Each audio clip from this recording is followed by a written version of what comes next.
আসসালামু আলাইকুম। বিভিন্ন সেক্টরে ভাতা বৃদ্ধি করা হয়েছে, দেওয়া হয়েছে নানা ধরনের সুযোগ সুবিধা।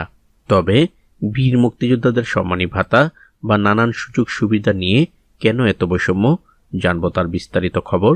তবে আপনি যদি যুদ্ধের জীবন চ্যানেলে নতুন হয়ে থাকেন, চ্যানেলটা অবশ্যই সাবস্ক্রাইব করবেন, পাশেই থাকবেন। সরকারি চাকরিজীবীদের সন্তানদের জন্য শিক্ষা ভাতা, টিফিন বৃদ্ধি করা হয়েছে। সেই সাথে সরকারি চাকরিজীবীদের বেতনও বৃদ্ধি করা হয়েছে। সেই সাথে সুযোগ সুবিধার মধ্যে থাকছে বৈশাখী ভাতা, পরিবহন ভাতা, পেনশন বৃদ্ধি, পেনশনের চিকিৎসা ভাতা, আরও নানান সুযোগ সুবিধা।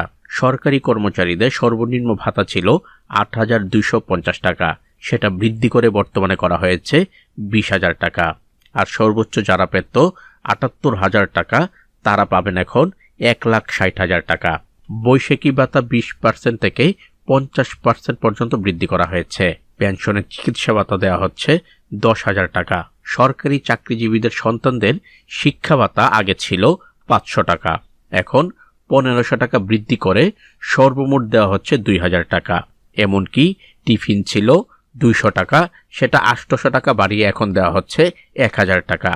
এত সুযোগ সুবিধা দেওয়ার পরেও কেন বীর মুক্তিযোদ্ধাদের নিয়ে এত বৈষম্য, কেন বীর মুক্তিযোদ্ধাদের সম্মানী ভাতা বৃদ্ধি করা হলো না, এমন প্রশ্ন সমাজ মহলে। আরও খোঁজ নিয়ে দেখা গেছে সামাজিক নিরাপত্তা কর্মসূচির আওতায় বেশ কিছু সম্মানী ভাতা বৃদ্ধি করা হয়েছে, যাদের মধ্যে রয়েছে বয়স্ক ভাতা, বিধবা ও স্বামী নিগৃহীতা ভাতা, প্রতিবন্ধী ভাতা, শিক্ষা উপবৃত্তি ভাতা, অনগ্রসর জনগোষ্ঠীর জন্য ভাতা, অসুস্থ রোগীদের জন্য আর্থিক ভাতা বৃদ্ধি করা হয়েছে।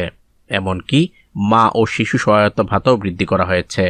বৃদ্ধি করা হয়েছে খেতাবপ্রাপ্ত ও শহীদ মুক্তিযোদ্ধা পরিবারের জন্য, কিন্তু সাধারণ বীর মুক্তিযোদ্ধাদের জন্য কোনো সম্মানী ভাতা বৃদ্ধি করা হয়নি।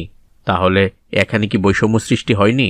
খেতাবপ্রাপ্ত বীর মুক্তিযোদ্ধাগণ রয়েছেন সর্বমোট ৫৮২ জন, আর যুদ্ধাহত ও শহীদ পরিবার রয়েছেন সর্বমোট ১১,৯৯৭ জন। দুই মিলিয়ে সর্বমোট হয়েছে ১২,৫৭৯ জন। এই ১২,৫৭৯ জনের জন্য সম্মানী ভাতা বৃদ্ধি করা হয়েছে মাত্র ৫,০০০ টাকা। অথচ সাধারণ বীর মুক্তিযোদ্ধাগণের উপকারভোগীর সংখ্যা বর্তমানে রয়েছে ২,৬৪,৬১৬ জন। এই ২,৬৪,৬১৬ জনের অনুকূলে কোনো সম্মানী ভাতা বৃদ্ধি করা হয়নি। এখানেই দেখা দিয়েছে চরম বৈষম্য।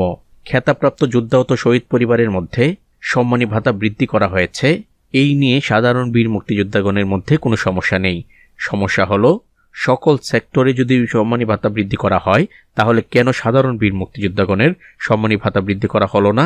যদি বৃদ্ধি করতে হয় তাহলে সব সেক্টরেই বৃদ্ধি করতে হবে সমান হারে। বর্তমান বাজার পরিস্থিতিতে এই টাকা কিছুই না। সম্মানী ভাতা তো বৃদ্ধি করা হয়ইনি, বরঞ্চ কেড়ে নেওয়া হচ্ছে তাদের নানান সুযোগ সুবিধা, করা হচ্ছে বিভিন্ন স্তরে অপমান। আমরা ইতিপূর্বেই দেখেছি বীর মুক্তিযোদ্ধাদের গলায় জুতার মালা পরানো, দেখেছি গালে চড় থাপ্পড় দেওয়া। তাহলে বীর মুক্তিযোদ্ধারা দেশ স্বাধীন করে কি এই প্রতিদান পাচ্ছে? বীর মুক্তিযোদ্ধাদেরই বিভিন্ন স্তর হয়েছে, দেওয়া হয়েছে বিভিন্ন খেতাব। সেই খেতাবগুলো কিন্তু হয়েছে যুদ্ধের পরে। খেতাব নিয়ে কোনো কথা নেই, খেতাব নিয়ে কোনো সমস্যাও নেই। তবে যুদ্ধে যখন গিয়েছিল সবাই একসাথেই গিয়েছিল, সুতরাং সবাই একই সমপরিমাণ যাতে ভাতা পায় সেটা নিশ্চিত করতে হবে সরকারকে। এখানে কোনো বৈষম্য সৃষ্টি করা যাবে না। সম্মানী ভাতা কেউ পায় ৪৫,০০০, কেউ পায় ৩৭, কেউ পায় ২৭, আবার কেউ পায় ৩৫, ৩০, ২৫, কেউ পায় ২০,০০০। তাই এরকম ভাগ না করে সম্মানী ভাতা সবার যাতে সমান হারে পায় সেটা নিশ্চিত করতে হবে। এখানে কোনো বৈষম্য চলবে না, তা না হলে সম্মানী ভাতার বৈষম্য চলে আসবে। বীর মুক্তিযোদ্ধাদের অধিকাংশেরই দাবি সকল শ্রেণীর বীর মুক্তিযোদ্ধাদের সমান হারে যাতে মাসিক সম্মানী ভাতা দেওয়া হয়, না হয় সৃষ্টি হবে চরম বৈষম্য। কেউ কেউ বলছেন বীর মুক্তিযোদ্ধাদের খেতাবপ্রাপ্ত এবং যুদ্ধাহত বীর মুক্তিযোদ্ধাদের সম্মানী ভাতা বৃদ্ধি করা হলো, সেখানে কি কোনো রহস্য রয়েছে? অনেকের দাবি বর্তমানে মুক্তিযুদ্ধ বিষয়ক মন্ত্রণালয়ের উপদেষ্টা হয়েছেন ফারুক আজম, তিনি একজন বীর প্রতীক। সেই হিসাবে বীর প্রতীকের যে খেতাবপ্রাপ্ত রয়েছে সেখানে তিনি ভাতা বৃদ্ধি করেছেন ৫,০০০। সাধারণ বীর মুক্তিযোদ্ধাদের কোনো সম্মানী ভাতা বৃদ্ধি করেননি। নিজের পদবীর জন্য, নিজের সুবিধার জন্য কি এই সম্মানী ভাতা বৃদ্ধি করেছেন তিনি? প্রশ্ন রইল সাধারণ বীর মুক্তিযোদ্ধাদের মাঝে। বীর মুক্তিযোদ্ধাদের বীর নিবাস নিয়েও রয়েছে নানান অভিযোগ।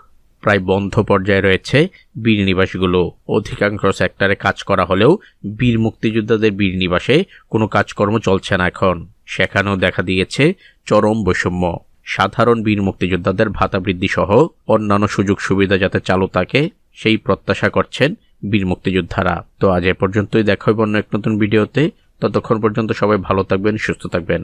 আল্লাহ হাফেজ।